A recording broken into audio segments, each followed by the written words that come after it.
के सागर career अकॅडमीच्या या digital प्लॅटफॉर्मवरती मी प्राध्यापक रणजित फरांदे आपणा सर्वांचं सहर्ष स्वागत करतो.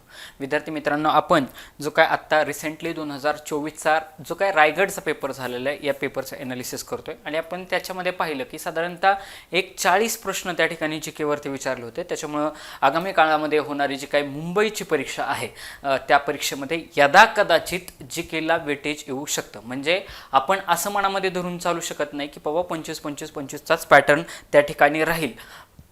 पॅटर्नचं वेटेज त्या ठिकाणी खालीवरती होऊ शकतं असं आपल्याला रायगडचा पेपर त्या ठिकाणी सांगतो. थोडा प्रमोशनचा पार्ट असा, आपल्या के सागर परिवाराचे काही संदर्भ साहित्य पुस्तकं आहेत. याच्यामध्ये होणारच पोलीस कॉन्स्टेबल 2023 मधील ज्या काही 78 प्रश्नपत्रिका झाले आहेत त्या सर्वच्या सर्व 78 प्रश्नपत्रिकांचं त्या ठिकाणी उत्तरे व स्पष्टीकरणाच्या स्वरूपामध्ये हे पुस्तक त्या ठिकाणी आहे. आणि ह्या 2023च्या प्रश्नपत्रिका म्हणजे ज्या आत्ता 2024चे पेपर्स येत आहेत हे याच पेपरमधलं रिपिटेशन त्या ठिकाणी दिसतंय. आपल्याला एक क्वेश्चन दिसेल त्याच्या या पेपरमध्ये की ॲज इट इज त्यांनी ऑप्शन सहित म्हणजे नाव चेंज करण्याचं पण त्यांनी तकलीफ घेतली नाही. मी तुम्हाला त्या ठिकाणी सांगेलच. 38 प्रश्नपत्रिका आहे. ह्याच्यामध्ये जिल्हा व ग्रामीण शहर पोलीसच्या आहेत. 28 प्रश्नपत्रिका चालकच्या आहेत. 12 प्रश्नपत्रिका SRPFच्या आहेत आणि चालू घडामोडींसह हे पुस्तक त्या ठिकाणी अद्ययावत केलेलं आहे. त्याच्यानंतर आपली 93वी आवृत्ती आहे संपूर्ण पोलीस कॉन्स्टेबल. याच्यामध्ये पूर्वीच्या 20 प्रश्नपत्रिका 5 सॅम्पल क्वेश्चन पेपर स्पष्टीकरणाच्या स्वरूपामध्ये त्या ठिकाणी दिलेले आहेत. त्याच्यानंतर पोलीस कॉन्स्टेबल याच्यामध्ये 25 निवडक प्रश्नपत्रिकांचं त्या ठिकाणी स्पष्टीकरण व विश्लेषण अशा स्वरूपामध्ये 25 निवडक प्रश्नपत्रिका त्या ठिकाणी दिलेले आहेत. जे विद्यार्थी मित्र चालकसाठी फॉर्म भरतात अशा विद्यार्थ्यांसाठी पोलीस शिपाई चालक भरती, मोटार वाहन चालवण्याचे वाहतुकीबद्दलचे कायदे व नियम असं आपलं पुस्तक आहे. या पुस्तकामध्ये जे काही वाहतुकीबद्दलचे सिम्बॉल्स असतील ते अगदी कलर फॉर्मॅटमध्ये त्या ठिकाणी दिलेले आहेत. 2023च्या आणि 2021च्या सर्वच्या सर्व वाहतुकीबद्दलच्या प्रश्नांचा समावेश या पुस्तकामध्ये केलेला आहे. त्याचबरोबर नवीन मोटार वाहन दुरुस्ती अधिनियम 2019चा तो देखील याच्यामध्ये इन्क्लूड केलेला आहे. साधारणतः 650 MCQ वाहतुकीबद्दलचे त्या ठिकाणी कव्हर होतील अशा स्वरूपाचं हे पुस्तक आहे. त्याच्यानंतर आपलं GKचं हे पुस्तक आहे. या पुस्तकामध्ये 2024च्या चालू घडामोडींसह हे पुस्तक त्या ठिकाणी अद्ययावत केलेलं आहे. TCS IBPS पॅटर्नसाठी उपयुक्त असलेलं हे पुस्तक आहे. त्याच्यानंतर आपलं संपूर्ण मराठी म्हणून पुस्तक आहे. याच्यामध्ये शब्दसंग्रह प्लस व्याकरण असं आपलं मराठीचं पुस्तक आहे. साधारणतः 1000 वाक्यप्रचार 500 म्हणींचा परामर्श या पुस्तकामध्ये दिलेला आहे. त्याच्यानंतर पोलीस कॉन्स्टेबल 40 प्रश्नपत्रिकांचा आपला हा सेट आहे. विद्यार्थी मित्रांनो, ज्या विद्यार्थ्यांची अशा अपेक्षा असते की काहीतरी आपल्याला त्या ठिकाणी एक सॅम्पल क्वेश्चन पेपर आपल्याला टेस्ट सिरीजच्या स्वरूपामध्ये सोडवायला असावा अशा विद्यार्थ्यांसाठी 30 साधारणतः सॅम्पल क्वेश्चन पेपर आणि 10 पूर्वीच्या प्रश्नपत्रिका असे साधारणतः 4000 क्वेश्चन्स कव्हर होतील असं आपलं हे पुस्तक आहे. आणि ज्या ठिकाणी रिक्वायर्ड असे आहे त्या ठिकाणी त्या प्रश्नांचं त्या ठिकाणी स्पष्टीकरण देखील दिलेलं आहे. त्याच्यानंतर समग्र अंकगणित म्हणून आपलं पुस्तक आहे. संपूर्ण बुद्धिमापन देखील आपलं पुस्तक आहे. आणि संपूर्ण मराठी आणि संपूर्ण बुद्धिमापन या 2 पुस्तकाला महाराष्ट्र शासनाच्या शिक्षण संचालनाकडून त्या ठिकाणी सर्वोत्कृष्ट प्रकाशन असा दर्जा दिलेला आहे. त्याच्यानंतर आपला हा रायगडचा पेपर. या रायगडच्या पेपरमध्ये आपण मला वाटतं 12-13 नंबरच्या क्वेश्चनपर्यंत आलेलो होतो. आता बघा 13 नंबरचा प्रश्न आहे. बघा प्रश्न काय विचारलाय की 2021 सालापासून कोणत्या पक्षाला रायगड जिल्ह्याचा पक्षी असा मान मिळालेला आहे. मग हा प्रश्न अवघड आहे का? बिलकुल नाही. हा सरळ सरळ तुमच्या जिल्हा विशेषवरती प्रश्न चाललेला आहे. बघा, म्हणजे जे विद्यार्थी आता मुंबईचा पेपर देणार आहेत किंवा पुण्याचा पेपर देणार आहेत, वॉट एव्हर जे पेपर शिल्लक राहिलेत किंवा आगामी काळामध्ये ऑक्टोबरमध्ये 7500 भरती येणार आहे. ह्या 7500 भरती येत असताना ज्या जिल्ह्याला आपण फॉर्म भरतोय त्या जिल्ह्याचे 3-4 क्वेश्चन असणार म्हणजे असणार. प्युअरली रायगड जिल्ह्यावरती क्वेश्चन चाललाय की कोणत्या पक्षाला त्या ठिकाणी रायगड जिल्ह्याचा पक्षी म्हणून मान मिळालेले. तर त्या प्रश्नाचं उत्तर तिबोटी खांड्या असं ह्या प्रश्नाचं उत्तर आहे. आणि ऑलरेडी रिपीट असलेल्या स्वरूपामध्ये क्वेश्चन आहे. चर्चेमधला मुद्दा होता त्यामुळे यायला पाहिजे होता. आता ह्यातला हा जो काय पहिला ऑप्शन दिला हरियाल, हा महाराष्ट्र राज्याचा राज्यपक्ष आहे. महाराष्ट्राचा राज्यपक्षी आहे. मग आपल्याला महाराष्ट्राचा राज्य पक्षी कोणता? महाराष्ट्राचा राज्य प्राणी माहिती आहे सगळ्यांना, शेकरू खार, जे आपलं पुण्याचं भीमाशंकर आहे. ह्या भीमाशंकरच्या ठिकाणी जे काही खार सापडते त्या शेकरू खारीलाच किंवा नसतं शेकरू म्हटलं तो आपला राज्य प्राणी आहे. आणि राज्य पक्षी विचारला तर हरियाल किंवा त्याला हिरवे रंगाचे कबूतर किंवा हिरवे कबूतर असं पण आपण म्हणू शकतो.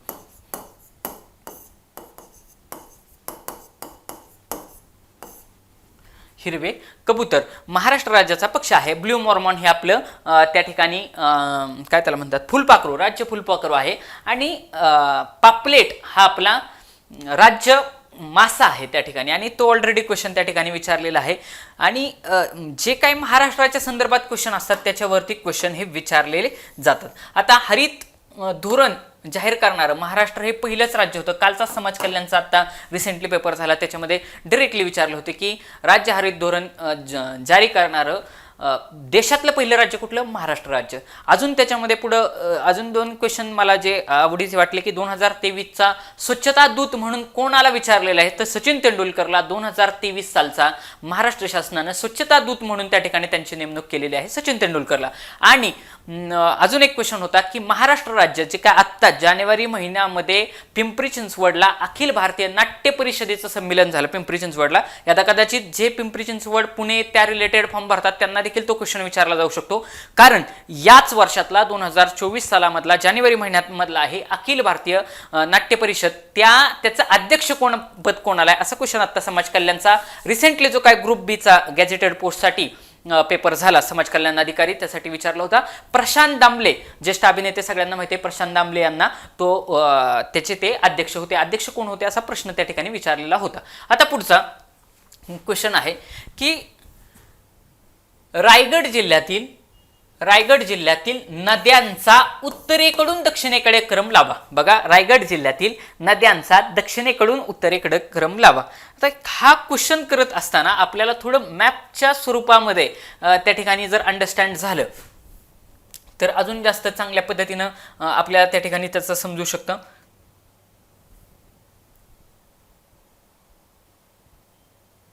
महाराष्ट्र याच्यामध्ये नाही आहे, ठीक आहे.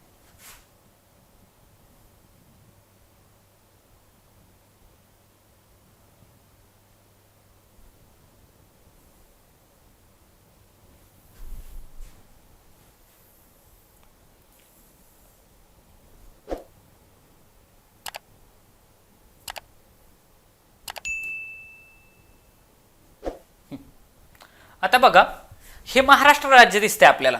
आता ह्याच्यामध्ये जे काही 2-3 क्वेश्चन विचारले आहेत ते 2-3 क्वेश्चन मी इथं मॅपवरती कव्हर करण्याचा प्रयत्न करतो. इथं आपल्याला विचारले की कोकणातलं का विचारलंय? कारण आपण कोकणामध्ये फॉर्म भरलेला आहे. मुद्दा नंबर 1. मुद्दा नंबर 2, कोकणामध्ये क्वेश्चन विचारण्याच्या पाठीमागचा उद्देश की कोकणातल्या नद्या आणि कोकणातल्या खाड्या तुम्ही जर कोकणात फॉर्म भरत असाल म्हणजे जसं की ठाण्यात भरत असाल किंवा अगदी रायगड, रत्नागिरी, सिंधुदुर्ग ह्या ठिकाणी फॉर्म भरत असताल तर कोकणात कोणत्या नदीवरती कोणती खाडी आहे?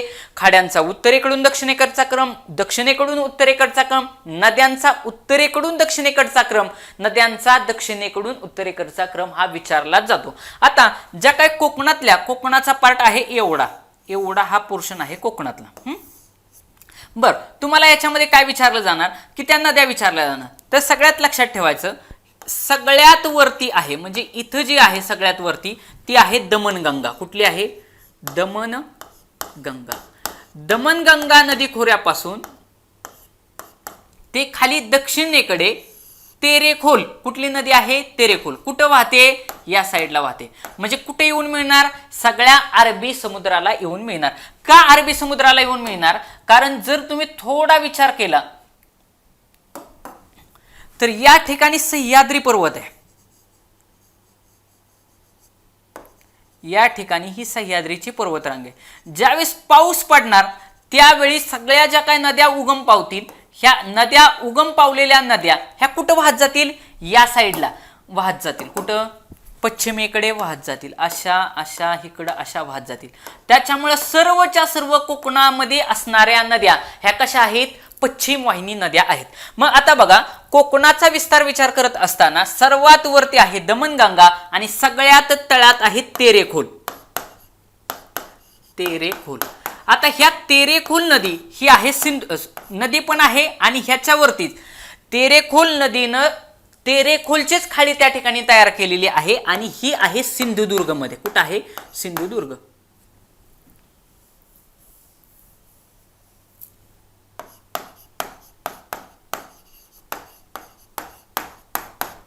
बघा, दमनगंगा नदी आहे, त्याच्यानंतर खाली तेरेखोल नदी आहे आणि ही तेरेखोल नदी आहे सिंधुदुर्गमध्ये. ओके. आणि मग ह्याच्यामध्ये एक महत्वाचा आहे की बाबा ह्या ज्या काही सगळ्या नद्या आहेत, बघा ह्या ज्या काही सगळ्या नद्या आहेत त्या वेगवेगळ्या कशा कशा झालेल्या आहेत. मग आता ह्याच्यावरती एक ट्रिक आहे की जे काही त्याच्यामधले महाराष्ट्रामधले जे काही आपण कोकणाचाच पार्ट फक्त विचारात घेतला, सपोज फक्त आपण कोकणाचा पार्ट विचारात घेतला तर कोकणामध्ये जे काही जिल्हे आहेत, बघा वरती आहे पालघर, ठाणे, त्याच्यानंतर रायगड, रत्नागिरी आणि सिंधुदुर्ग. आता हे जे काही सगळे जिल्हे आहेत ह्यांना वेगळं करण्याचं काम काही नद्या करतात. ह्या प्रत्येक जिल्ह्याला वेगवेगळं करण्याचं काम कोणती ना कोणती तरी नदी करत असते आणि त्याच्यावरती पण क्वेश्चन विचारला जातो. मग त्याची ट्रिक काय आहे? त्याची ट्रिक आहे भात पातळ का झाला सावित्री सुनबाई. बघा, भात पातळ का झाला सावित्री सुनबाई. सावित्री सुनबाई. मग आता ह्याच्यातले जे काही सगळे लेटर्स आहेत, हे जे काय भात पातळ का झाला सावित्री सुनबाई, हे कशाला ना कशाला तरी इंडिकेट करतात. बघा, भात पातळ का झाला सावित्री सुनबाई ही काय आहे? ट्रिक आहे आपली. कशाची ट्रिक आहे? ज्या काही कोकणात वेगवेगळ्या नद्या आहेत ह्या नद्यांमुळे ज्या काही जिल्ह्यांच्या, म्हणजे आता फॉर एक्झाम्पल रत्नागिरी सिंधुदुर्ग असेल, रायगड रत्नागिरी असेल, ठाणे रायगड असेल, ह्यांच्यामधून कोणती ना कोणती तरी नदी वाहते आणि ह्या नदीमुळे ह्या जिल्ह्यांच्या काय ठरलेल्या सीमा ठरलेल्या. मग आता जसं की बाबा असं विचार करा, भात पातळ का झाला सावित्री सुनबाई. आता ही सुनबाई का नाही, सूनवरून शूक नदी आहे. कुठली आहे? शूक. मग ही सगळ्यात शेवट कुठली आहे? रत्नागिरी सिंधुदुर्ग. म्हणजे 100% यांना कुठल्या नदीनं वेगळं केलंय? शूक नदीनं वेगळं केलेलं आहे. आणि याच शूक नदीवरती सुप्रसिद्ध असणारी विजयदुर्गची खाडी आहे. हे सर्वच्या सर्व क्वेश्चन त्या ठिकाणी ऑलरेडी विचारलेले आहेत.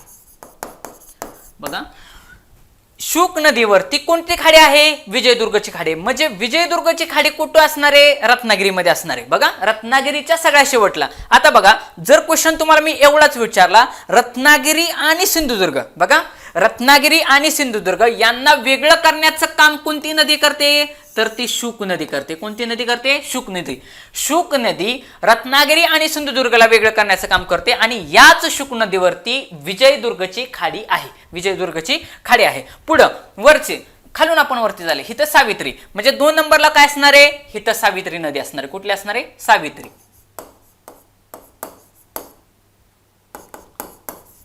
सावित्री नदी. मग सावित्री नदीची काय? ही रायगड आणि रत्नागिरी यांची बाउंड्री आहे. बघा, रायगड आणि रत्नागिरी यांची बाउंड्री कुठली आहे? सावित्री नदी. त्याच्यानंतर ठाणे. उलट जायचं. भात पातळ का झाला? पातळ. पातळ म्हणून इथं पाताळगंगा. कुठली? पाताळगंगा. पाताळगंगा नदी आहे. पाताळगंगा कुठली आहे? पाताळगंगा नदी आहे. तर ही पाताळगंगा नदी आहे. याच्यावरती आयोगानं 2 वेळा क्वेश्चन विचारलाय. पोलीस भरतीला त्या ठिकाणी क्वेश्चन विचारलाय. पाताळगंगावरती धरमतरची खाडी आहे.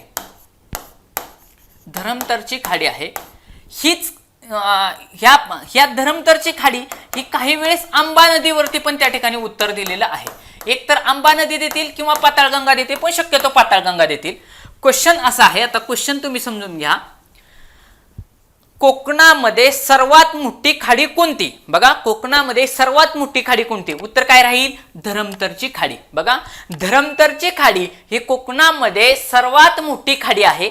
मग खाडी म्हटलं की ती कुठल्या ना कुठल्या तरी नदीवरती तयार झालेली आहे. बघा, खाडी कधी तयार होते? ज्यावेळेस नदी वाहत वाहत येऊन समुद्राला मिळते. बघा, ह्या ठिकाणी आता सपोज इथं आहे, ही नदी वाहत वाहत अशी इथं आली, इथं येताना समुद्रात एंट्री करत असताना ह्या ठिकाणी खाडी तयार होत असते. खाडी त्या ठिकाणी म्हणजे ज्या ठिकाणी नदी समुद्राला येऊन मिळते, समुद्राला मिळत असताना गोड आणि खारं पाणी, नदीचं पाणी गोड असणार, समुद्राचं पाणी खारं असणार. गोडा पाण्याचा साठा आणि खाऱ्या पाण्याचा साठा ज्या ठिकाणी मिळणार आहे त्या ठिकाणी खाडीचं क्षेत्र त्या ठिकाणी तयार होत असतं.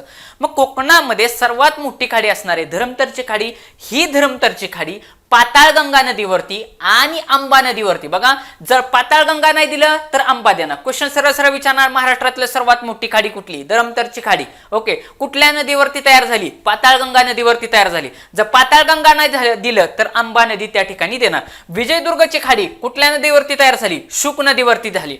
बर, रायगड आणि रत्नागिरी यांना वेगळं करण्याचं काम कुठली करते? सावित्री नदी करते. रत्नागिरी आणि सिंधुदुर्ग यांना वेगळं करण्याचं काम कोण करते? शुक नदी करते. ठाणे आणि रायगड यांना वेगळं करण्याचं काम कुठली नदी करते? पाताळगंगा करते. आणि राहिलं शेवटचं, पालघर आणि ठाणे यांना वेगळा करण्याचं भातवरून भातसा नदी ही पालघर आणि ठाणे यांना वेगळं करते. ओके, मग आता बघा, सगळे जिल्हे आणि त्यांना वेगळ्या करणाऱ्या नद्या या ठिकाणी मी ट्रिकच्या स्वरूपामध्ये सांगितलेल्या आहेत. आता ट्रिक परत एकदा बघू आणि परत सगळे व्यवस्थित बघू. ट्रिक, भात पातळ का झाला सावित्री सुनबाई, ही आपली ट्रिक.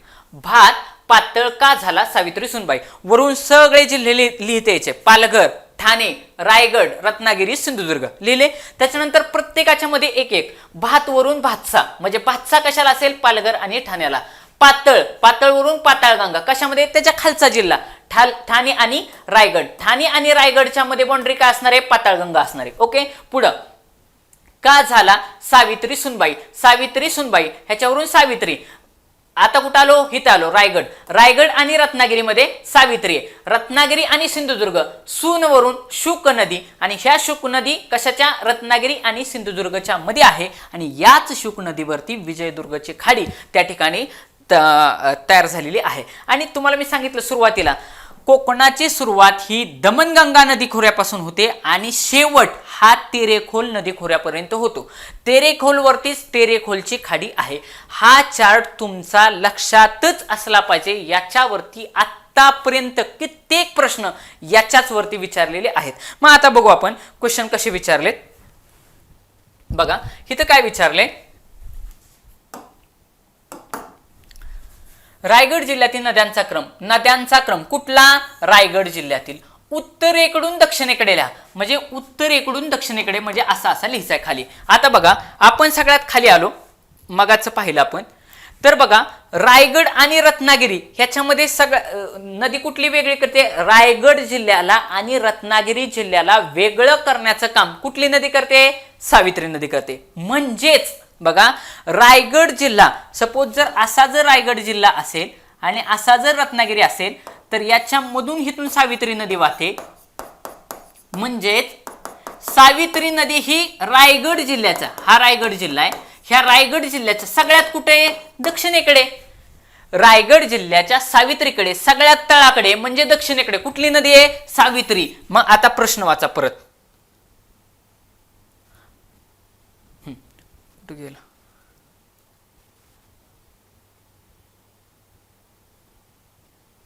प्रश्नाकडे आलो. म्हणजे आपल्याला विचारले उत्तरेकडून दक्षिणेकडे कुठली नदी आहे? सावित्री. म्हणजे सगळ्यात शेवट कुठली नदी आली पाहिजे? दक्षिणेकडची सावित्री. कारण उत्तरेकडून दक्षिणेकडे खाली क्रम विचारलाय, सावित्री नदी सगळ्यात खाली असायला पाहिजे. इथं सावित्री आहे, इथं सावित्री आहे, इथं सावित्री आहे, इथं पाताळगंगा आहे. ऑप्शन गेला. बरोबर. त्याच्यानंतर परत आपण मॅपकडे जाऊ. आता बघा, ह्या रायगड जिल्ह्याचे ठाणे आणि रायगडला वेगळं करण्याचं काम कोणती नदी करते? पाताळगंगा करते. म्हणजेच रायगडच्या एकदम सुरुवातीला कुठली नदी असणार आहे? पाताळगंगा असणार आहे. बरोबर ना. ह्या रायगड जिल्ह्याच्या वरती इथं कुठली नदी असणार आहे? पाताळगंगा असणार आहे. कुठली असणार आहे? पाताळगंगा. आणि त्याच्यावरती इथं ठाणे जिल्हा असणार आहे. म्हणजे सुरुवात पाताळगंगाने झाली पाहिजे. इथं पाताळगंगा आहे, इथं पाताळगंगा आहे. ऑप्शन गेला. मग आता बघा, 2 ऑप्शन तर गेले. आता मला सांगा, तुम्ही हा फॉर्म कशासाठी भरलाय? रायगड जिल्ह्यासाठी. म्हणजेच हा जिल्हा विशेष वरती क्वेश्चन आहे. ज्यांनी त्या जिल्ह्याचा क्वेश्चन पेपर अभ्यासलेले आहेत त्याच्यामध्ये या मुलांना क्वेश्चन यायलाच पाहिजे होता, प्युअरली अभ्यासाचा भाग होता. ज्यांनी रायगडला फॉर्म भरलाय, सरळ सरळ रायगडवरती फॉर्म आहे, प्रश्न आहे, तर त्या ठिकाणी सुटायला पाहिजे. आता तुम्ही म्हणता की सपोज आता फॉर एक्झाम्पल माझ्यासारखा स्टुडंट आहे, मी अननोन आहे ह्या प्रश्नाला, तर मी कसं सोडवेल? शक्यतो कोकणातल्या नद्या उत्तरेकडून दक्षिणेकडे, दक्षिणेकडून उत्तरेकडे पाठच करायच्या. त्याच्या वेगवेगळ्या ट्रिक त्या ठिकाणी अवेलेबल आहेत, परंतु वेळेअभावी मी तुम्हाला सगळं सांगू शकत नाही. पण हा प्रश्न मी कसा सोडवला असता, तर लक्षात ठेवा, माझे पाठीमागचे पण व्हिडिओ आहेत, त्याच्यामध्ये पण मी एक गोष्ट सांगितली की शक्यतो ऑप्शन नंबर 2, 3 ला जास्तीत जास्त प्रेफरन्स द्यायचा. इथं 2 आणि 3 एवढेच ऑप्शन राहिले. आता काय करायचं? ज्यावेळेस असा चढता उतरता क्रम दिलेला असतो ना, तर एक ऑप्शन असा फ्रेम केलेला असतो ज्या ठिकाणी तोच क्रम उलटा टाकलेला असतो. इथं आपल्याला कसं विचारलंय? उत्तरेकडून दक्षिणेकडे, उत्तरेकडून दक्षिणेकडे असं विचारलंय, पण एक ऑप्शन असा टाकलेला असतो ज्याचा दक्षिणेकडून उत्तरेकडे त्या ठिकाणी दिलेला असतो. आपल्याला एवढं तर कळेल, पाताळगंगा सुरुवातीला आहे, सावित्री शेवटे. मग असा कुठला ऑप्शन आहे की ज्याच्यामध्ये पाताळगंगा लास्टला आहे? बघा, असा कुठला ऑप्शन आहे की ज्याच्यात पाताळगंगा लास्टला आहे, तो मी शोधणार. मला एकच ऑप्शन इथं दिसला, इथं सावित्री आहे, इथं पाताळगंगा आहे. हाच एकमेव ऑप्शन आहे ज्याच्यात पाताळगंगा लास्टला आहे. मग ह्याचा क्रम असा ठेवलेला असणार की जो उत्तराच्या बरोबर अपोजिट असणार. बघा, पाताळगंगा, आंबा, कुंडलिका आणि सावित्री. बघा, पाताळगंगा जे सुरुवातीला यायला पाहिजे त्याला लास्टला ठेवले, सावित्रीचे लास्टला यायला पाहिजे त्याला सुरुवातीला ठेवले. असा त्यांनी क्रम इंटरचेंज केलाय, म्हणजे उत्तर हे असण्याचे चान्सेस आहेत. म्हणजे क्रम असा ह्यांनी इथं फ्रेम केलेला आहे. आपला जो क्रम असायला पाहिजे तो असा असायला पाहिजे. पाताळगंगा, बघा हे तुमच्या लक्षात येते का? हे आपलं उत्तर जर असेल तर एक ऑप्शन असा सेट केलेला असणार की जे एकमेकांच्या बरोबर उलट असणार. पाताळगंगा, आपल्याला एवढं तर कळलं की पाताळगंगा 1 नंबरला आहे. मग मी असा ऑप्शन शोधला की पाताळगंगा लास्टला असणारा ऑप्शन कुठे आहे? तर ऑप्शन नंबर 4 ला पाताळगंगा लास्टला आहे. मी पाताळगंगाकडे गेलो, मग तो ऑप्शन मी वाचत येणार. पाताळगंगा उलटा वाचत येणार, कारण तो उलटा फ्रेम केलेला असणार. पाताळगंगा, आंबा, कुंडलिका आणि सावित्री. बघा, ह्याच क्रमाने ना हाच उलटा क्रम तिकडे टाकलेला असणार. सावित्री, कुंडलिका, आंबा आणि पाताळगंगा केले का नाही उलटा? म्हणजे हा जो ऑप्शन दिलाय लास्टचा ऑप्शन, हा लास्टचा, हा दक्षिणेकडून उत्तरेकडे दिलेला आहे. दक्षिणेकडून उत्तरेकडे जो लास्टचा ऑप्शन दिलाय हा दक्षिणेकडून उत्तरेकडे दिलाय. सावित्री, कुंडलिका, आंबा आणि पाताळगंगा. आणि आपल्याला विचारलाय काय? उत्तरेकडून दक्षिणेकडे. हेच ऑप्शन वरती इंटरचेंज केलंय. अशा ह्यानं 100% जवळपास आतापर्यंतचे 99% प्रश्न सुटतात बरं का. मग या प्रश्नाचं उत्तर ऑप्शन नंबर बी, पाताळगंगा, आंबा, कुंडलिका आणि सावित्री हे या प्रश्नाचं उत्तर आहे. विद्यार्थी मित्रांनो, हा सांगण्याचा उद्देश वेगळा आहे माझा, कारण जिल्हा विशेष ज्यानं केलेला असणार आहे त्याला 100% प्रश्न सुटणार आहे. परंतु यदा कदाचित मुंबईला प्रश्न विचारला तर तो जिल्हा विशेष वरती गेला नाही, मग तो भूगोल ह्या जीकेच्या पॉईंटवरती गेला. लक्षात घ्या, भूगोलवरती गेला, तो जिल्हा विशेष वरती क्वेश्चन गेला नाही. त्याच्यामुळे यदा कदाचित तुम्हाला त्या ठिकाणी तुम्ही एक्झाम हॉलमध्ये पॅनिक झाला तर उत्तर काय काढायचं? बघा, पॅनिक झाल्यानंतर तुम्हाला सगळ्याचं विस्मरण होणार, तुम्हाला आठवणार नाही. त्यावेळी मग आपला जर कॉन्फिडन्स वाढवायचा असेल तर त्यावेळेस अशा ट्रिक 100% कामी येतात. बघा, लक्षात घ्या, सावित्री, कुंडलिका, आंबा आणि पाताळगंगा हाच क्रम वरती उलटा टाकलेला आहे. हिथं लास्टला पाताळगंगा दिले, हिथं 1 नंबरला दिले. इकडं सेकंड लास्टला आंबा दिले, इकडं सुरुवातीला 2 नंबरला दिले. कुंडलिकाला हिथं 3 नंबरला दिले, हिथं कुंडलिका 2 नंबरला दिले. सावित्री 1 नंबरला दिली, सावित्री लास्टला दिली. ॲज इट इज ऑप्शन उलटे पालटे करून टाकलेत. का? कारण त्यांना माहिती आहे की मुलं उत्तरेकडून दक्षिणेकडे की दक्षिणेकडून उत्तरेकडे याच्यामध्ये 100% गफलत करतात. आणि म्हणून कोणताही एक्झामिनर असे प्रश्न टाकतो. तुम्ही वाटलंच तर जे काय कंबाईनचे जे काय पेपर झालेले आहेत, हे कंबाईनचे पेपर काढून बघा, त्याच्यामध्ये तुम्हाला अशा स्वरूपाचे प्रश्न त्या ठिकाणी पाहायला भेटतील आणि उत्तरं ही अशाच पद्धतीनं सेट केलेली तुम्हाला दिसेल. माझा सांगण्याचा उद्देश हा फार वेगळा आहे. अभ्यास तर तुम्हाला करणंच करणं आहे. महाराष्ट्रातली जेवढी मुलं सिलेक्ट होणार आहेत त्यांना अभ्यासाशिवाय गत्यंतर नाही. पास होणारे तुम्ही तर तुम्हाला अभ्यास केलाच पाहिजे, पण अभ्यासाच्या पलीकडे जाऊन जे काय 2-4 मार्क तुमचे जे वाढवायचे ते तुम्हाला ह्या टेक्निकनं त्या ठिकाणी जे येत नसतात त्या देखील प्रश्नांची उत्तर तुम्हाला या टेक्निकच्या माध्यमातून त्या ठिकाणी सुटू शकतात.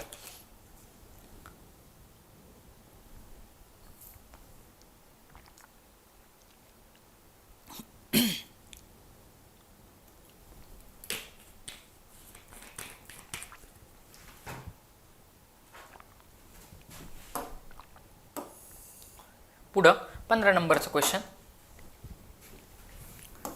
रायगड जिल्ह्यातील टिंबटिंब ही सर्वात मोठी खाडी आहे आणि मी तुम्हाला आत्ता सांगितलं होतं का नाही की पाताळगंगा किंवा अंबा नदीवरती तयार झालेली धरमतरची खाडी ही सर्वात मोठी खाडी आहे. मग ही मनोरी मनोरी, मालाड आणि माहीम ह्या 3 ज्या खाड्या आहेत, मनोरी, मालाड आणि माहीम ह्या 3 खाड्या, इथं म आहे, इथं म आहे, इथं म आहे, ह्या मुंबईमध्ये आहेत. कुठं आहेत? मुंबईमध्ये आहेत. मग मुंबईच्या 3 खाड्या कोणत्या? मनोरी, मालाड आणि माहीम. आपल्याला विचारली कुठली? रायगडची. ऑप्शन नंबर 3 गेला. बघा वसई, सगळ्यांना माहिती आहे वसईचा वसईची जी काही खाडी आहे किंवा वसईची लढाई पण झाली ही आहे ठाण्यामध्ये. कुठं आहे? ठाण्यामध्ये. आपल्याला विचारलंय रायगडमध्ये. ऑप्शन गेला. तेरेखोल, तुम्ही आता जस्ट मी मॅप सांगितलाय, ह्या मॅप मध्ये बघा इथं तेरेखोल दिसतंय का? इथं तेरेखोल कुठं लिहिलंय? एकदम तळात लिहिलंय. दमनगंगा पासून सुरुवात होते, तेरेखोल पासून शेवट होतो. तेरेखोल आहे सिंधुदुर्ग मध्ये. म्हणजे तेरेखोल ह्याच्यामध्ये असेल का? रायगडमध्ये असेल का? नाही. ऑप्शन गेला. कारण तेरेखोल कुठं आहे? तेरेखोल आहे सिंधुदुर्ग मध्ये.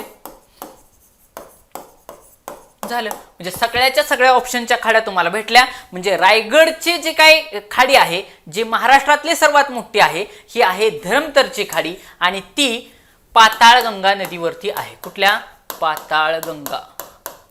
पाताळगंगा किंवा ऑब्लिक अंबा नदीवरती आहे. तुम्ही म्हणताल सर 2-2 कशा? अहो सपोज ही अशी पाताळगंगा, हिला येऊन अशी जर अंबा नदी मिळाली, ही आहे पाताळगंगा, याचाच अर्थ, आणि हिथं तयार झाली धरमतरची खाडी, तर मला सांगा ही धरमतरची खाडी पाताळगंगावरती पण आहे आणि हिची उपनदी असलेल्या अंबा नदीवरती पण आहे, असा त्याचा अर्थ होतो. ओके. पुढचा 16 नंबरचा प्रश्न.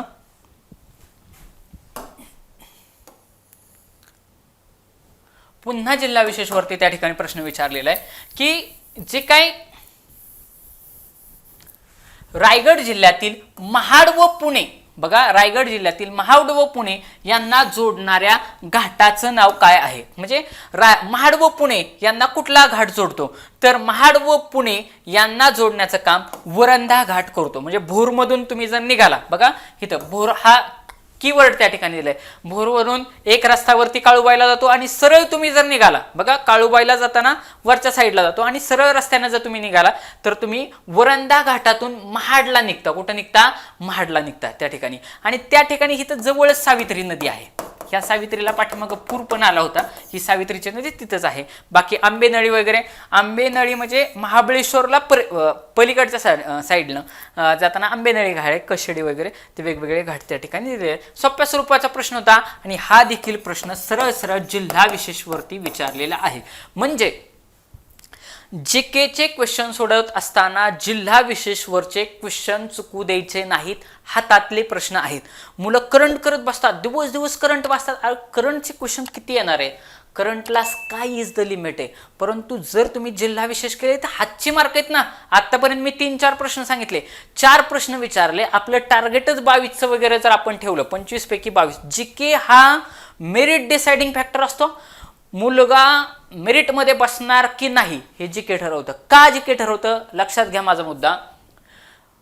सगळ्या मुलांना मराठीमध्ये मार्क पडणार आहेत, सगळ्यांना गणित बुद्धिमत्तामध्ये मार्क पडणारच आहेत. म्हणजे 22-66, 66 ते 70च्या दरम्यान मराठी, गणित आणि बुद्धिमत्ता या 3 विषयामध्ये मुलांना मार्क पडणारच आहेत. परंतु जीके ठरवतं की बाबा तो मुलगा 85 to 90 जाईल का, की बाबा 80च्या वरती जाईल का, हे जीके हा फॅक्टर ठरवत असतो. आणि त्याच्यामुळे जीके ज्याचं चांगलं त्याचं आत्तापर्यंत मेरिट बसलंय, असा एक माझा आत्तापर्यंतचा एक्सपिरियन्स आहे. 17 नंबरचा क्वेश्चन.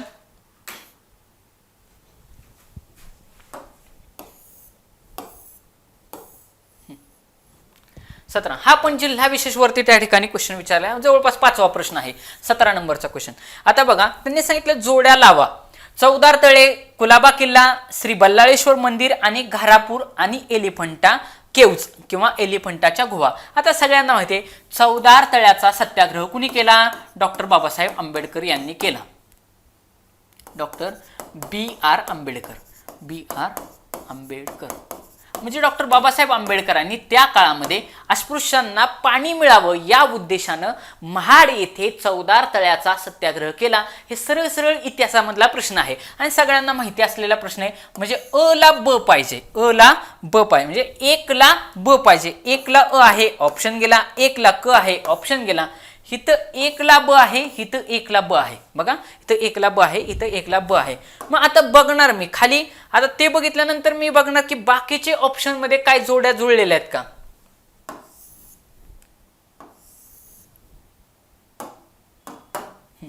आता बघा इथं 3 ला ड दिसतंय, 3 ला, इथं पण 3 ला ड आहे, इथं पण 3 ला, कारण हे ऑप्शन तर गेलेच माझे. मग इथं मी चेक केलं 3 ला ड आहे, 3 ला ड आहे.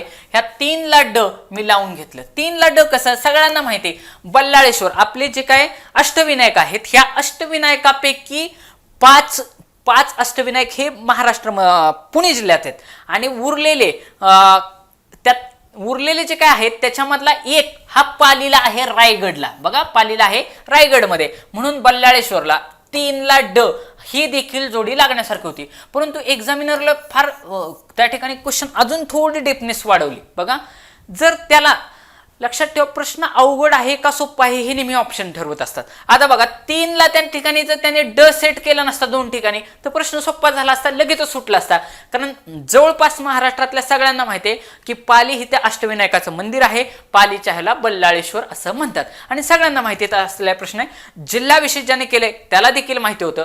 आता बाकी प्रश्न त्या ठिकाणी थोडासा त्यांनी हार्ड करण्याचं काम केलेले. आता बघा घारापुरी किंवा एलिफंटा गुहा किंवा ह्याला एलिफंटा केव्ज किंवा एलिफंटा लेणी असं पण म्हणतात. हे तुम्हाला माहिती असायला पाहिजे होतं का, कारण जी काही युनेस्कोची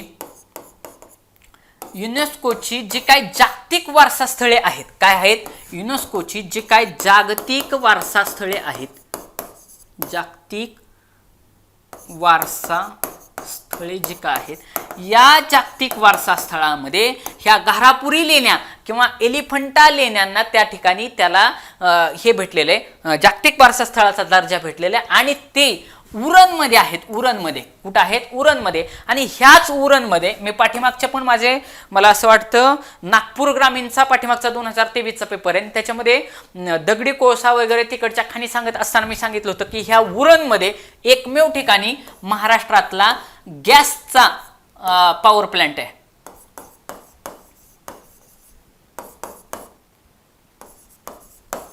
गॅसचा पॉवर प्लांट म्हणजे काय की तिकडं आपण जर बघितलं चंद्रपूर त्याच्यानंतर नागपूर या ठिकाणी कोळशाच्या खाणी भेटतात, त्याच्यामुळे तिकडं औष्णिक विद्युत केंद्र आहेत.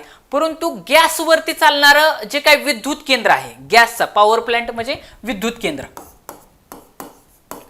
गॅसवरती चालणारं विद्युत केंद्र कुठं आहे तर ते आहे रायगड मधल्या उरण येथे. कुठं उरण येथे. आणि त्या उरणच्या ठिकाणी जवळच एक 5-10 किलोमीटरच्या अंतरावरती एलिफंटा केव्ज आहेत. म्हणून यदा कदाचित जर क्वेश्चन असा विचारला आगामी काळामध्ये रायगडच्या भरतीसाठी किंवा कुठल्या भरतीसाठी की गॅसवरती चालणारा विद्युत केंद्र कुठलं आहे, हे गॅसवरती तुम्ही म्हणताल काय प्रकार आहे. बघा औष्णिक विद्युत केंद्रामध्ये शेवटी फायनल तात्पर्य काय असतं तर पाण्याची वाफ करणे. हे पाणी, त्या पाण्याची वाफ करणे आणि त्या वाफेचं रूपांतर सुपरहिटेड स्टीम मध्ये करणे आणि त्यांनी काय केलं जातं विद्युत जनरेटर फिरवलं जातं, ज्याला टर्बाईन असं म्हणतात. काय फिरवलं जातं टर्बाईन. असं टर्बाईन असतं आणि हे टर्बाईन फिरवण्याचं काम, हे टर्बाईन फिरलं की हे टर्बाईन शाफ्टने एका ह्याला जनरेटरला कनेक्ट असून त्याच्यापासून वीज तयार होत असते. एकदम सोपं सांगितलं तुम्हाला. ही वाफ जर ह्याच्यावरती पडली, बघा अगदी आपण घरातला प्रेशर कुकर आठवा ज्याच्यामध्ये आपली आई भात करायला ठेवते. मग भात करायला घेतल्यानंतर बघा आतमधली वाफ जर वाढली तर ते शिट्टीला वरती उचलते आणि शिट्टी दर दर दर दर अशी वरती उडते. सेम तसं म्हणजे त्या वाफेमध्ये ताकद आहे. त्या ताकदीचाच वापर करून काय केलं जातं हे टर्बाईन गोल गोल गोल गोल गोल गोल फिरवलं जातं.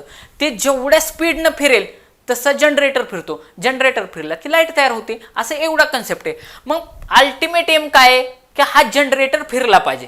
जनरेटर फिरण्यासाठी पाण्याची वाफ तयार झाली पाहिजे. मग पाण्याची वाफ तयार होण्यासाठी ह्या पाण्याला काय केलं पाहिजे खालनं जाळ लावला पाहिजे. आपण चुलीवरती पाणी तापवतो, त्याच्यानंतर बंबामध्ये पाणी तापवतो किंवा हिटर लावून पाणी तापवतो. पाण्याला जर उष्णता दिली तर त्या ठिकाणी पाण्याची वाफ होणार आहे, साधी गोष्ट आहे. मग ह्या पाण्याची वाफ करत असताना मी त्या ठिकाणी दगडी कोळसा वापरेन किंवा मी गॅस वापरेन, बघा हे ऑप्शन तर माझ्याकडे, किंवा मी अणुऊर्जा पण त्या ठिकाणी वापरू शकतो, बरोबर का. अणुऊर्जा पण त्या ठिकाणी मी वापरू शकतो पाण्याची वाफ करत असताना.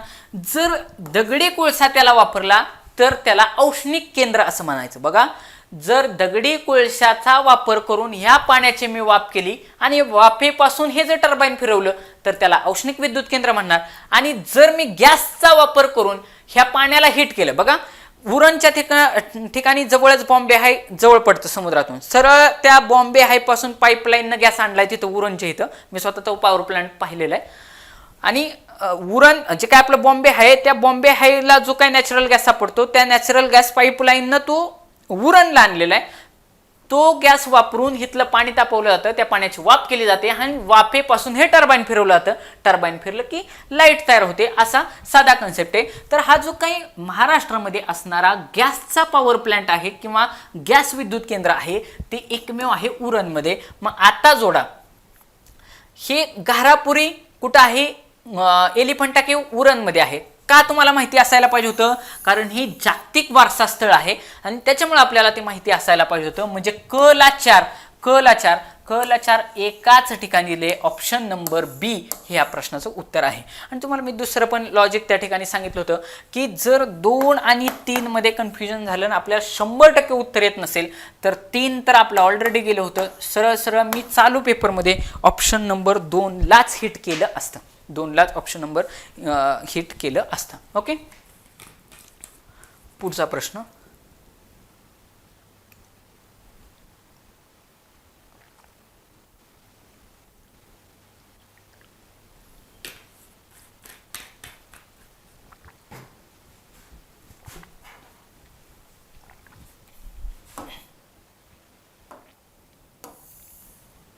अठरा नंबरचा प्रश्न.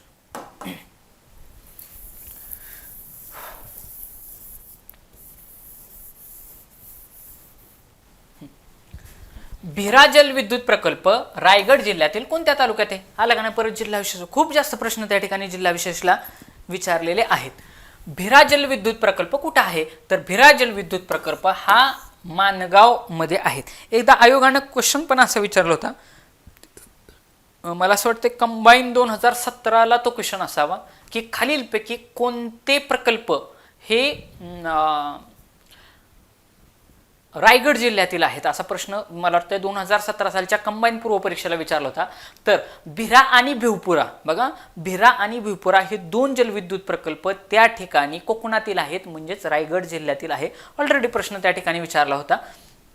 असं सुधागड वगैरे ही सगळी ठिकाणं ह्याच्यामधलीच आहेत, रायगडमधलीच आहेत. पुढं 19 नंबरचा प्रश्न की सरखेल कान्होजी आंग्रे जे काय आपले आरमार प्रमुख होते यांचा मृत्यू कधी झाला? काय विचारलं? कारण ह्यांचं जे काय कान्होजी आंग्रे यांचं स्मारक अलिबाग या ठिकाणी, कुठं अलिबागला कान्होजी आंग्रे यांचं स्मारक आहे, त्याच्यामुळं त्यांचा मृत्यू कधी झाला हा प्रश्न विचारला होता. हा देखील प्रश्न इतिहासातला नसून जिल्हा विशेष वरती आहे. हा देखील प्रश्न जिल्हा विशेष वरती आहे. बघा 4 जुलै 5 जून प्रश्न अवघड होता.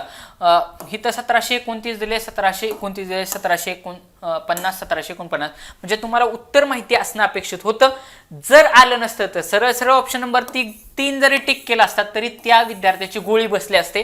आणि 4 जुलै 1749 सरखेल कान्होजी आंग्रे यांचा त्या ठिकाणी मृत्यू झालेला आहे. ओके, पुढचा प्रश्न 20 नंबरचा. रायगड जिल्ह्यातील रायगड किल्ल्यावरील, रायगडचा जो काही किल्ला आहे महाराष्ट्राची, जे काही छत्रपती शिवाजी महाराजांनी ज्याला राजधानी बनवली, त्या रायगडच्या किल्ल्यावरती जय विजय बुरुज हा कोणत्या ठिकाणी आहे? कोणत्या ठिकाणी आहे? नाणे दरवाजा, चील दरवाजा, त्याच्यानंतर महादरवाजा आणि राजसदर. इथं दरवाजा म्हणते, राजसदरला उत्तर असेल का? ऑप्शन 1 गेला. आलो 50-50 वरती. जर येत नसतं तरी हा पण त्या ठिकाणी त्या जिल्ह्याची माहिती असायला पाहिजे. रायगडच्या किल्ल्यावरती विचारलं ना, जिल्ह्याच्या वरती विशेष वरती क्वेश्चन चाललेले. जे काही एक्झामिनर होते त्यांनी जास्तीत जास्त क्वेश्चन हे त्या सदर जिल्ह्यावरती टाकण्याचा प्रयत्न केले. PYQ पण बेसिस आहेत. महादरवाजा ऑप्शन नंबर 3 डायरेक्टली जरी हिट केलं असतं तरी देखील त्या ठिकाणी उत्तर आलं असतं की जो काही जय विजय बुरुज आहे याला महादरवाजा असं म्हणतात. पुढं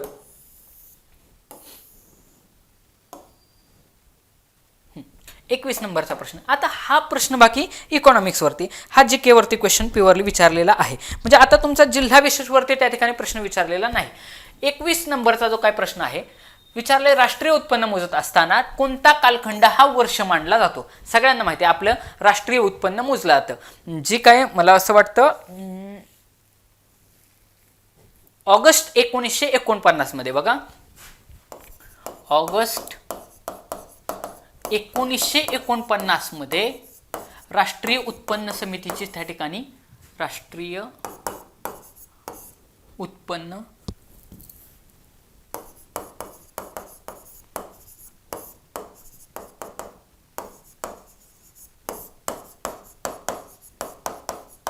राष्ट्रीय उत्पन्न समितीची स्थापना ऑगस्ट 1949 मध्ये त्या ठिकाणी करण्यात आली. मला वाटते गाडगीळ होते त्याच्यामध्ये वगैरे, आता मला नाव आत्ता स्ट्राईक होत नाही. तर राष्ट्रीय उत्पन्न समितीमध्ये कोण कोण होतं तर ते क्वेश्चन विचारले जातात की गाडगीळ होते, एवढं तर मला आठवते महाराष्ट्रामधून. तर ऑगस्ट 1949 मध्ये राष्ट्रीय उत्पन्न समितीची स्थापना झाली. कशासाठी राष्ट्रीय उत्पन्न मोजायचं? सुरुवातीला राष्ट्रीय उत्पन्न मोजण्याचं काम हे दादाभाई नौरोजी यांनी केलं होतं. हा देखील प्रश्न बऱ्याच वेळा विचारलेला. बघा दादाभाई नौरोजी यांनी पहिल्यांदा राष्ट्रीय उत्पन्न मोजलं आणि ते 20 रुपये भरलं होतं. किती भरलं होतं?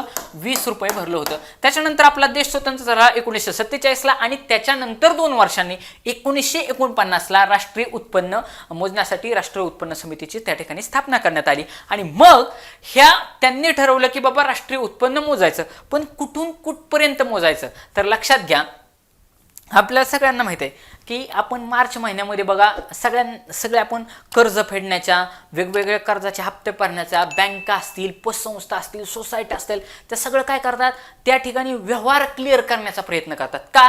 कारण आपण असं म्हणतो की मार्च महिन्यामध्ये आता वर्ष संपणार आहे, त्याच्यामुळे आपल्याला कर्जाचा हप्ता भरलाच पाहिजे, पतसंस्थेचा हप्ता भरलाच पाहिजे, व्याज भरलंच पाहिजे. किंवा अजून सगळ्यात सोपी गोष्ट सांगायची म्हटलं तर आपण गाडी चालवत असतो, सगळे पोलीस मॅक्सिमम ठिकाणी मार्च महिन्यात दिसला की धर की कर पावती धर, कारण त्यांचं जे टार्गेट दिलेलं असतं अचिव्हमेंटचं ते त्यांना मार्च महिन्यात कंप्लीट करायचं असतं. का मार्च महिन्यामध्ये कंप्लीट करायचं असतं? कारण मार्च हा शेवटचा महिना आहे. कारण एप्रिल महिन्यापासून आपलं नवीन आर्थिक वर्ष चालू होतं. जरी जानेवारीला आपलं वर्ष चालू होत असलं परंतु आर्थिक वर्ष, काय मी सांगितलं, आर्थिक वर्ष हे एप्रिल महिन्यात चालू होतं. लक्षात कसं ठेवायचं? मार्च मध्ये सगळे पोलीस पावत्या करत असतात ना, सगळे कर्ज वगैरे त्या ठिकाणी भरण्याचं काम कधी वसुलीचं चालू होतं? मार्च महिन्यामध्ये. ती लेवल करतात आणि एप्रिल पासून परत नव्यानं आर्थिक वर्ष सुरू होतं. म्हणजेच आपला राष्ट्रीय उत्पन्न मोजण्याचा कालखंड ते वर्ष कधी आहे? मार्च महिना संपल्यानंतर. कुठला महिना तो? एप्रिल. एकाही ठिकाणी एप्रिल दिलेलं नाही म्हणून सगळे ऑप्शन गेले. 1 एप्रिल ते 31 मार्च. बघा 31 मार्च, मार्च महिन्यात शेवट आहे ना, म्हणून तर पोलीस सगळीकडे पावत्या करत असतात. 1 एप्रिल ते 31 मार्च आपलं त्या ठिकाणी वर्ष आहे, आर्थिक वर्ष त्या ठिकाणी आपण त्याला मानतो. पुढं 22 नंबरचा क्वेश्चन. 22 नंबरचा क्वेश्चन हा प्युअर पॉलिटिक्सचा क्वेश्चन आहे. भारतीय राज्यघटनेतील खालीलपैकी कोणती वैशिष्ट्ये हे ब्रिटिश राज्यघटनेतून घेतलेले नाही असणं वाचणं फार जास्त इम्पॉर्टंट होतं. भारतीय राज्यघटनेतून खालीलपैकी कोणते वैशिष्ट्य ब्रिटिश राज्यघटनेतून घेतलेले नाही? विद्यार्थी मित्रांनो, ॲज इट इज प्रश्न मला असं वाटतं कंबाईन 2023 चा पीचा पेपर आहे, प्रीचा कंबाईनचा पेपर आहे 2023 चा प्रिलिम्सचा. आणि त्यावेळेस मला डेंग्यू झाला होता. हाच प्रश्न ॲज इट इज विचारला होता आणि माझा स्वतःचा चुकला होता. माझा स्वतःचा ऑनेस्टली मी सांगतो, मला हे सगळेच्या सगळं माहिती आहे कुठून काय काय घेतलं. मी आता सगळेच्या सगळे देश सांगू शकतो की भारतीय राज्यघटना कुठून घेतलेली, परंतु त्यावेळी हा नाही हा शब्द मी वाचलाच नाही. त्यावेळेस मला 57 मार्क आहेत त्या प्रिलिम्सला सेकंड आन्सर कीनं, आणि काहीतरी 52ला वगैरे PSIला त्या ठिकाणी मेरिट लागलं होतं. परंतु मला STI वगैरे ह्या गोष्टी पाहिजे होतं, ते तिथपर्यंत मी पोचू शकलो नाही. असले सोपे सोपे प्रश्न चुकले, हातातले मार्क गेले. म्हणजे एक वजा 0.25 तर पडले, पण हातातला एक मार्क गेला. म्हणजे असल्या चुका झाल्या नाहीत पाहिजे. ह्या असल्या चुका तुम्हाला मेरिट पासून लांब ढकलत असतात. भारतीय राज्यघटनेतून कुठले वैशिष्ट्य ब्रिटिश राज्यघटनेतून घेतलेले नाही, म्हणजे इंग्रजांकडून घेतले नाही किंवा इंग्लंडकडून घेतले नाही, किंवा फसवण्यासाठी ते ह्या ठिकाणी UK असं पण देतात. UK असं पण देतात. UK म्हणजेच ब्रिटिश म्हणजेच इंग्लंड किंवा इंग्रज. इंग्लंड, UK, ब्रिटिश हे तिन्ही नावं सेमच आहेत, म्हणजे सेमच देश आहेत. घेतलेलं नाही असं विचारले मी, त्यावेळेस नाही हा शब्द वाचला नव्हता आणि पटकन मला असं वाटलं खालीलपैकी कुठलं वैशिष्ट्य ब्रिटिश राज्यघटनेतनं घेतले. कमी वेळ असतो, एका तासामध्ये 100 क्वेश्चन सोडवायचे असतात, 15 गणित असतात, त्याच्यामुळे स्पीड हे आपोआपच असतं. आणि त्यावेळेस मी आजारी पण होतो, त्यावेळेस मला डेंग्यू झाला होता, त्यामुळं एक सराव जो म्हणतात ते सराव पेपरच्या अगोदर झाला असल्यामुळे सराव कमी पडला होता. परंतु त्यावेळेस मी सरकारचे संसदीय स्वरूप असा ऑप्शन नंबर 1 मारला आणि बाजूला गेलो. आणि तरीही मी वारंवार एक गोष्ट सांगितली, जर ऑप्शन नंबर 1ला तुम्ही मार्क करत असाल ना तर थांबा, तिथं चेक करा की 100% उत्तर आहे का, फसण्याचे जास्तीत जास्त चान्सेस असतात. ओके, नाही हा शब्द वाचणं तुम्ही खूप जास्त गरजेची गोष्ट आहे. खालीलपैकी कोणते वैशिष्ट्य ब्रिटिश राज्यघटनेतून घेतलेलं नाही, तर सरकारचे संसदीय स्वरूप. बघा, आपल्याकडे संसद स्थापन झाली म्हणजे जे काही लोकसभा, राज्यसभा, राष्ट्रपती ह्या सगळ्यांची मिळून काय बनत असते, त्या ठिकाणी संसद बनत असते. आणि हे संसदेचं स्वरूप आपल्याकडे इंग्रज आले होते आणि त्या इंग्रजांनीच ॲज इट इज आपल्याकडं त्या ठिकाणी मला वाटतं 1935-1919 या कायद्यांच्या मध्ये त्या ठिकाणी कनिष्ठ सभागृह, वरिष्ठ सभागृह अशी रचना त्या ठिकाणी केली होती आणि त्यालाच संसद म्हटलं. मग हे संसदेचे स्वरूप आपण सरळ ब्रिटिशाकडून घेतले. आता ह्या संसदेमध्ये मंत्रिमंडळ असते का, सगळ्यांना माहिती आहे. वरती पंतप्रधान मोदी आहेत, खाली ह्याच्यामध्ये राज्यामध्ये एकनाथ शिंदे हे मुख्यमंत्री आहेत, त्यांचं मंत्रिमंडळ आहे. म्हणजे मंत्रिमंडळ पण आपण कुठून घेतले, ह्या ब्रिटिशांकडूनच घेतले ना, ॲज इट इज, कारण मॅक्सिमम तिथूनच घेतले. आणि भारतीय राज्यघटनेचा 75% भाग हा 1935च्या कायद्याने घेतलाय. 1935चा कायदा हा इंग्रजांच्या काळामध्येच आला होता. कायद्याचं राज्य. मला सांगा, ज्यावेळेस इंग्रज भारतामध्ये आल्यानंतर वेगवेगळे राजे रजवाडे होते सगळीकडे. जवळपास भारतामध्ये मेन अशी 572 पेक्षा जास्त संस्थाने होती. म्हणजे अगदी आपण कोल्हापूरचं बघितलं तर कोल्हापूरचे राजे तुम्हाला माहिती आहेत, म्हणजे ते कोल्हापूरचं एक संस्थान झालं. वरती बडोद्याचं, गुजरातला बडोद्याचं संस्थान आहे. अशी वेगवेगळी, हैदराबादचं संस्थान होतं. वरती जम्मू काश्मीरला त्या ठिकाणी जम्मू काश्मीरचं संस्थान होतं. असे वेगवेगळे संस्थान होते, वेगवेगळे राज्य होते. आणि ह्या संस्थानांना खालसा करायचं काम त्या ठिकाणी इंग्रजांनी केलं. खालसा तत्वाचं धोरण लॉर्ड वेलसने त्यावेळेस डलहौसीनं त्या ठिकाणी खालसा करण्याचं धोरण त्यावेळेस अवलंबलं आणि म्हणूनच पुढं त्याचा परिणाम म्हणून 1857चं युद्ध झालं. त्यांनी काय केलं की ही संस्थानं खालसा करायची ठरवली. का खालसा करायची ठरवली, त्याच्या पाठीमागचं कारण असं विद्यार्थी मित्रांनो, की ज्या वेळेस इंग्रज भारतामध्ये आले त्यावेळेस वेगवेगळे राजे त्यांच्या प्रदेशावरती राज्य करत होते. फॉर एक्झाम्पल, कोल्हापूरचे राजे असेल तर कोल्हापूरच्या परिसरापुरते त्या राजांचं त्याचं राज्यक्षेत्र होतं. वरती बडोदा असेल तर गुजरातचा काही भाग त्यांच्याकडे असेल. वर त्याच्या पलीकडे आंध्रला वेगळे असतील, राजस्थानला वेगवेगळे असतील. मग ह्या राज्यांचं प्रत्येकाच्या राजानुसार वेगवेगळे कायदे आणि कानून होते. परत एकदा ऐका, ह्या वेगवेगळ्या संस्थानाचे वेगवेगळे राज्य होते आणि त्या वेगवेगळ्या राज्यांचे वेगवेगळे कायदे आणि कानून तेवढ्या त्यांच्या राज्याच्या क्षेत्रापुरते मर्यादित होतं.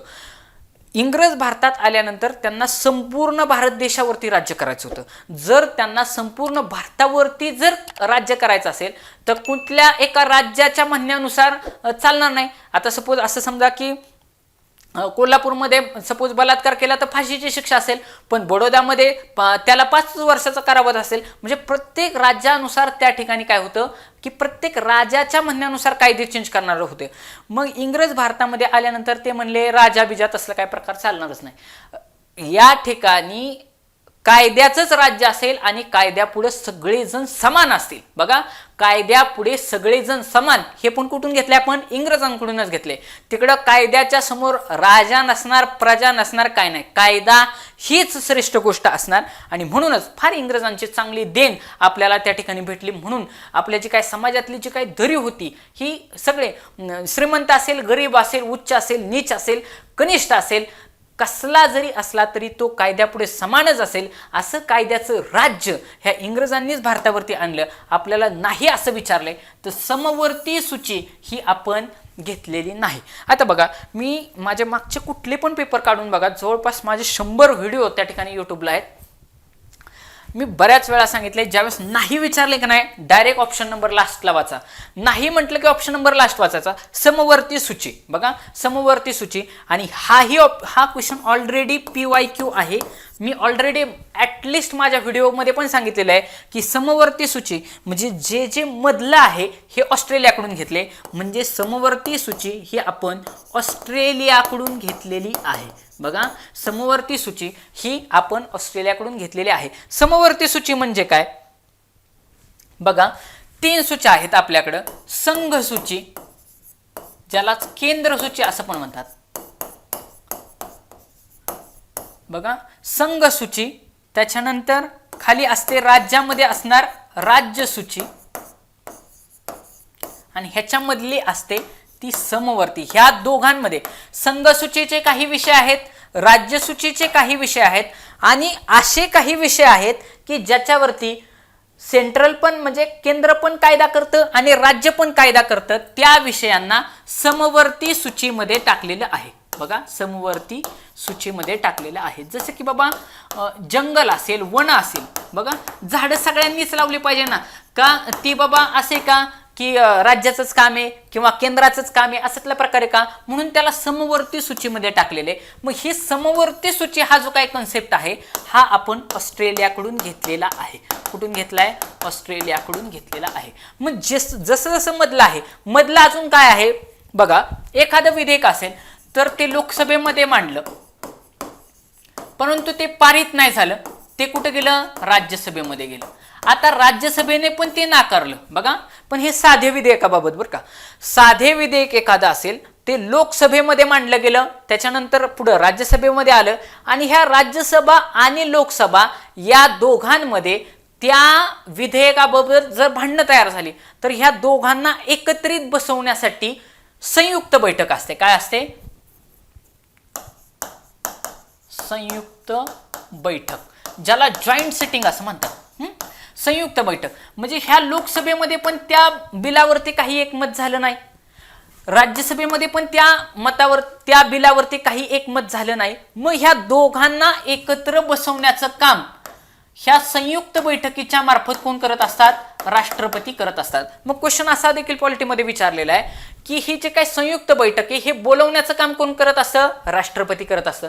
याचे अध्यक्षस्थान कोणाकडे असतात? याचे अध्यक्ष असतात लोकसभेचे जे काय अध्यक्ष असतात. सपोज आत्ताचे लोकसभेचे अध्यक्ष हे ह्या संयुक्त बैठकीचे अध्यक्षस्थान भूषवतात. ते जाणून बुजून असं विचारतात की संयुक्त बैठकीचे अध्यक्षस्थान हे राष्ट्रपती भूषवतात. राष्ट्रपती संयुक्त बैठक बोलवतात, परंतु की त्या संयुक्त बैठकीचे अध्यक्षस्थान हे लोकसभेचे अध्यक्ष भूषवतात. ही संयुक्त बैठक भारतीय राज्यघटनेच्या कलम 108 नुसार, हे देखील कलम विचारले, कलम 108 नुसार संयुक्त बैठकीची तरतूद केलेली, आणि ही संयुक्त बैठक देखील ऑस्ट्रेलियाकडून आपण घेतलेली आहे. आणि याच्यावरती कित्येक पोलीस भरतीमध्ये, आयोगाच्या कंबाईनच्या कित्येक परीक्षांमध्ये, राज्यसेवेमध्ये प्रश्न विचारलेला आहे. त्याच्यामुळे हा देखील प्रश्न अत्यंतिक महत्त्वाचा होता. आता आपण परत जर आपल्या क्वेश्चनकडे गेलो तर आपल्या लक्षात येईल की ही समवर्ती सूची असेल म्हणजे संसदीय स्वरूप असेल, सरकारचं मंत्रिमंडळ स्वरूप असेल, कायद्याचं राज्य असेल, हे आपण ब्रिटिशांकडून घेतलं, परंतु नाही विचारले तर ते आपण समवर्ती सूची ही आपण ह्यांच्याकडून घेतली होती, ऑस्ट्रेलियाकडून घेतली होती, ब्रिटिशांकडून घेतलेली नव्हती. अशा पद्धतीने विद्यार्थी मित्रांनो आपल्याला जेवढं शक्य आहे एका तासामध्ये तेवढं आपण एक्सप्लेनेशन घेतलेलं आहे. पुढचा सेशन आपण तसाच कंटिन्यू करण्याचा प्रयत्न करू, कारण जास्तीत जास्त जे के त्या ठिकाणी मला असं वाटतं की विचारलं जाऊ शकतं मुंबईच्या दृष्टिकोनातून, म्हणून आपला तो जास्तीत जास्त चारही ऑप्शन समजून सांगण्याचा प्रयत्न मी त्या ठिकाणी करत आहे तुमच्याकडून. आणि इथं बघा जानेवारी आणि 31 डिसेंबर हा सरळ ऑप्शन नंबर 1 दिला होता, म्हणजे फसवण्याचं त्या ठिकाणी टार्गेट त्या एक्झामिनरनं मुलांना केलं होतं. कारण मुलांना असं वाटतं की नवीन वर्ष जानेवारी सुरू होते म्हणजे आर्थिक वर्ष पण जानेवारीत सुरू होत असेल, ऑप्शन नंबर 1 मारणार आणि घरी आल्यावर कळणार की चुकले म्हणून. म्हणजे लक्षात ठेवा तुम्ही, ऑप्शन नंबर 1 उत्तर नसतंच असं नाही, परंतु 100% खात्री असल्याशिवाय लगेच ट्रॅपमध्ये सापडायचं नाही. हे व्हिडिओ जर तुम्हाला आवडले तर नक्की लाईक करा, कमेंट बॉक्समध्ये तुमच्या कमेंट असतील ते जरूर करत जा. हा व्हिडिओ बनवताना मला एक प्रोत्साहन भेटत असतं की सागर करिअर अकॅडमी सबस्क्राईब करा. धन्यवाद.